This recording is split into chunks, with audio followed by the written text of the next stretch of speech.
हर ब्रज के भक्त हुए कृष्णदास। नित्य ठाकुर जी को माला पहनाते। महाभारत में अनुशासन पर्व में भीष्म पितामह कहते हैं कि यदि कोई व्यक्ति 12 वर्ष तक बिना नागा किए एक नियम का पालन करे तो 12 वर्ष के उस नियम का प्रभाव ये होगा, जिस देव को चाहेगा, जिस ब्रह्म को चाहेगा, जिस रूप को चाहेगा। आज भी ये संभव है, लेकिन याद रहे एक दिन भी वो नियम टूटना नहीं। ये भाव उन महात्मा ने सुना, कृष्णदास जी ने। मुझे बहुत प्रिय है कृष्णदास जी। उन्होंने एक ही सेवा अपना ली। जब कथा में सुनकर के गए कि 12 वर्ष तक कोई नियम अपना लिया जाए और 12 वर्ष तक उसको बेनागा पूर्ण किया जाए, तो 12 वर्ष के बाद जिस देव को चाहोगे, जैसे चाहोगे वैसे उसका दर्शन हो सकता। तो नित्य माला बनाते थे अपनी कुटिया में, और नित्य माला बना करके नंद गांव में, नंद भवन में ऊपर जाकर के कन्हैया को अपने हाथ से, और उनका भाव केवल इतना था, कन्हैया मैं ये नियम इसलिए अपना रहा हूं कि मैं चाहता हूं जिस दिन 12 वर्ष पूरे हों, 13वें वर्ष का पहला दिन प्रारंभ हो, उस दिन मैं ना आऊं, मेरा कन्हैया मेरे कुटिया पे आए, मैं वहीं माला पहनाऊंगा। मेरा बस यही। नित्य ठाकुर जी को माला पहनाते, और माला पहनाने के बाद में कन्हैया के कान में बोलते, लाला 2 साल हो गए, केवल 10 साल रह गए। माला पहनाते, कन्हैया केवल 5 वर्ष रह गए, कन्हैया अब केवल 1 ही वर्ष रह गया, कन्हैया अब तो 6 महीना रह गए, कन्हैया अब तो 15 दिन रह गए, अब तो नाचते हुए जाते हैं माला लेकर के, कन्हैया अब तो 1 ही हफ्ता रह गो।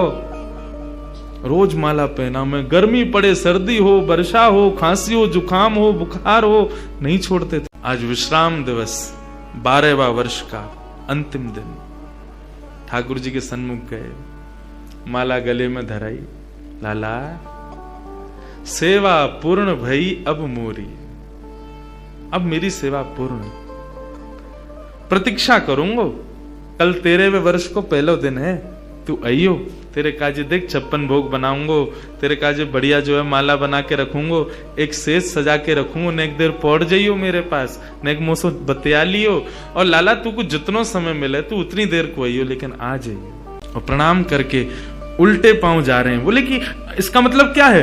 बोले अब कल मैं आऊंगा नहीं, और लाला तू नहीं आयो ना तो जीवन में भूल जाइयो कि मैं कभी आऊंगा। नंदगाम में और नंद भवन में ये मेरा अंतिम प्रवेश है। और प्रणाम करके दिल्ली को चले गए।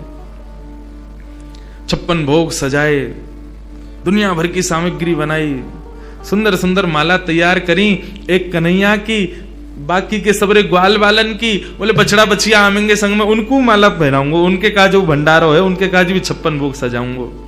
सबके लिए सब तैयार किया। 13वें वर्ष का जब पहला दिन प्रारंभ हुआ, सुबह से ही राह तक रहे, कन्हैया आ रहे होगो, श्याम सुंदर आ रहे होगो, नंद नंदन आ रहे होगो। अभी श्रृंगार को समय भयो है, धूप की छांव से पता कर लेते हैं कि अभी कौन सा समय चल रहा है। अभी श्रृंगार को समय भयो होगो, अरे लाला व्यस्त होगो, श्रृंगार करके और फिर वाके बाद प्रसाद पाके फिर आवेगो। अभी भी नहीं आयो, कोई बात ना, राजभोग पाके आवेगो, गैया चराते हुए चुपके ते आ जाएगो मेरे पास। अपने मन को सांत्वना दे रहे हैं। दोपहर का समय हुआ, सूर्य बिल्कुल ऊपर, राजभोग का समय चल रहा है।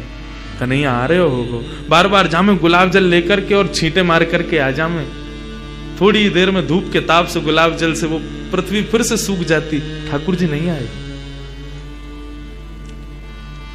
गैया चरा के दूर चलोगे होगो, शाम को आवेगो, लौटते समय आ जाएगो, 4 बजे आ जाएगो। सूर्य अस्ताचल को जा रहा है और प्रतीक्षा कर रहे हैं। कन्हैया आ रहे होगो, गुलाब जल को छींटा करें, बार बार माला पे जल छिड़क दें, कहीं कोई मक्खी बैठ नहीं जावे 56 भोग पे, वाको विचार करें और फिर देखने लगे कन्हैया आ रहे होगो। नहीं आए श्याम सुंदर। कोई बात ना, शाम को ओलाई करवा करके और फिर रात्रि को प्रसाद पाके कन्हैया फिर आवेगो। तब भी नहीं आए। शयन का समय हो गया, बाबा एक टक बस बैठे हैं, कन्हैया आ रहे होगा। है सके नंदरानी यशोदा नंद बाबा को शयन करवा के आवेगो। रात्रि हो गई, नहीं आए ठाकुर जी। कृष्णदास जी मुस्कुराने लगे। 12 साल से एक टक बिना नागा किए अपने नियम में लगा हूं। आज तक कुछ नहीं मांगा कन्हैया से, केवल ये मांगा कि मेरी कुटिया पे आ जाइयो, मेरे हाथन से माला पहने वामू श्रम हेरोया को। तुरंत अपने 56 भोग को पूरा एक पोटला बनायो, माला उठाई, सब सामान वहां से तुरंत धर लियो और कुटिया में तालो लगा करके बाबा निकल गए नंदगांव से। बोले जीवन में नहीं आऊंगा, मेरे जीवन को सबसे बड़ा अपराध है गयो, मैंने 12 साल या कन्हैया को दे दिए या श्याम सुंदर को दे दिए। अरे काय बात को श्याम सुंदर, काय बात को कन्हैया, काय बात को दयालु, एक भक्त की एक मनोकामना ना पूरी कर सके। ना रहनो अभी यहां पे। जैसी जाने लगे तो मार्ग में गायों का झुंड जा रहा था। जैसे उस झुंड में प्रवेश करने लगे, सोचते हुए जा रहे हैं, कुछ विचार नहीं हो रहा है। जैसे भीतर प्रवेश करने लगे, इतने में ही एक ग्वारिया आया और ग्वारिया ने आकर के हाथ पकड़ो, बाबा बाबा बाबा गैया चढ़ जाएंगी ऊपर। पीछे मुड़ करके देखो तो नन्नो सो एक बालक, ऊंची धोती पहनी, सिर पर स्वाफा पहनो भयो है और एक लठिया को अपने कंधा पे लगा करके वापस दोनों हाथन को टांग करके और बाबा के पास आयो है। बाबा गैया चढ़ जाएंगी, अभी मत जाओ, गैयान को जान दो पहले। बाबा बोले कौन की गैया है ये? बोले नंद बाबा की गैया हैं। कितनी गैया और हैं? बोले अभी बाबा बहुत हैं। कितना समय लगेगा? बोले बाबा अभी समय लगेगा, इन्हें सबने जान दो, फिर तुम चले जाइयो, तब तक यहां बैठ जाओ, आ जाओ, नेक मोते बतिया लो। बाबा बैठ गए, पूछने लगे कहां से हो, क्या हो, कैसे, कहा, सब बात चलने लगी। बोले वो सब बाद में बताऊंगा, बाबा ये बताओ यहाँ में तो देसी घी की सुगंध आ रही है, या मैं कहा धरो भीतर?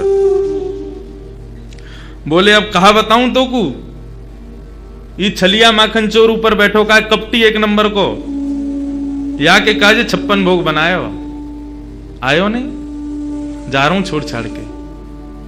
बाबा तो फिर या को का करोगे?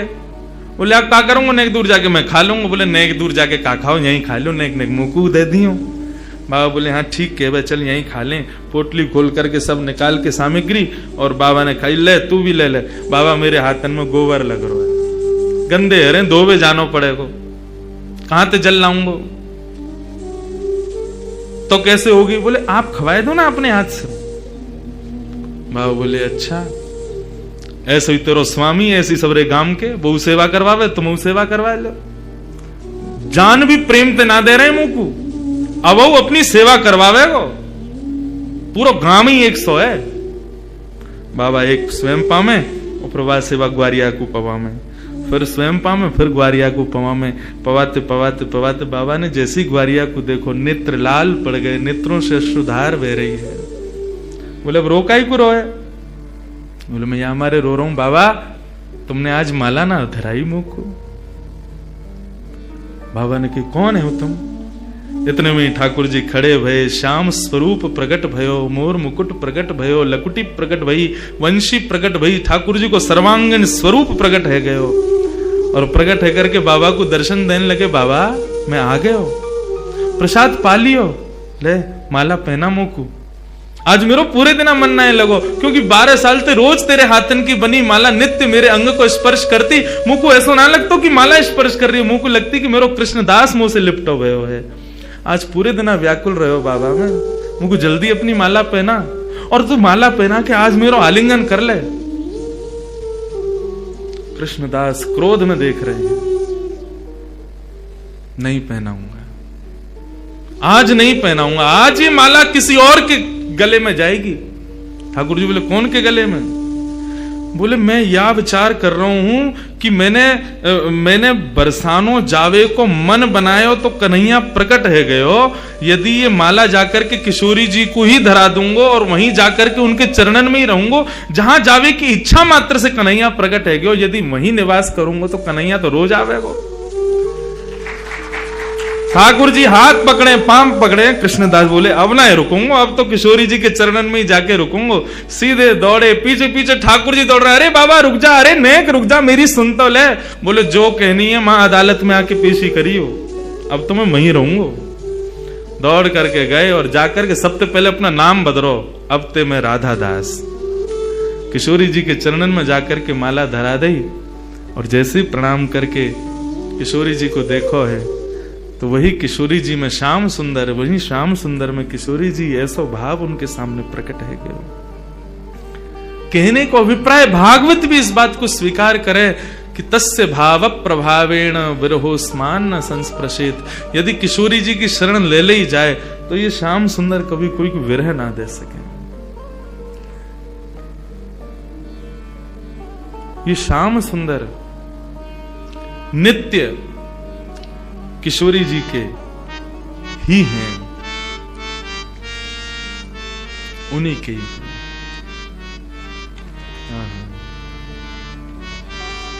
ऐसे किशोरी जी को हम बारंबार प्रणाम करें, बारंबार वंदन करें, वो हम पे कृपा करें।